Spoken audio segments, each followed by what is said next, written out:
দীর্ঘ ১৭ বছরের লন্ডন জীবনের পর আগামী ২৫শে ডিসেম্বর দেশে ফিরছেন বিএনপির ভারপ্রাপ্ত চেয়ারম্যান তারেক রহমান। তার আগমন উপলক্ষে নানা প্রস্তুতিতে ব্যস্ত সময় পার করছে তার দল বিএনপি।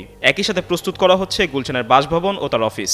লন্ডন ছাড়ার আগেই সেখানে বিশেষ জনসভায় অংশ নেবেন তিনি। মঙ্গলবার মহান বিজয় দিবসে যুক্তরাজ্যের লন্ডনে আয়োজিত হচ্ছে বিএনপির এই বিশেষ জনসভা। এই আলোচনায় উপস্থিত থাকবেন বিএনপির ভারপ্রাপ্ত চেয়ারম্যান তারেক রহমান, যা সম্ভবত দেশে ফেরার আগে লন্ডনে তার সর্বশেষ জনসভা। জানা গেছে বিজয় দিবস উপলক্ষে মঙ্গলবার পূর্ব লন্ডনের সিটি প্যাভিলিয়ন হলে অনুষ্ঠিত হবে এই জনসভা। অনুষ্ঠানে প্রধান অতিথি হিসাবে উপস্থিত থাকবেন তারেক রহমান। অনুষ্ঠানে সভাপতিত্ব করবেন বিএনপি চেয়ারপারসনের উপদেষ্টা ও যুক্তরাজ্য বিএনপির সভাপতি এম এ মালেক। যুক্তরাজ্য বিএনপির যুগ্ম সাধারণ সম্পাদক খসরুজ্জামান খসরু বলেন, সবাই অপেক্ষা করছে দেশে ফেরার আগে লন্ডনে তারেক রহমানের সর্বশেষ জনসভায় অংশ নিতে। এই অনুষ্ঠান ঘিরে ব্যাপক প্রস্তুতি নেওয়া হচ্ছে বলে জানিয়েছেন তিনি। ২০০৭ সালে ১/১১ পট পরিবর্তনের পর গ্রেফতার হন তারেক রহমান। পরবর্তীতে ২০০৮ সালে কারাগার থেকে মুক্তি পেয়ে চিকিৎসার জন্য সপরিবারে যুক্তরাজ্যে যান তিনি। এরপর থেকে যুক্তরাজ্যেই আছেন তারেক রহমান।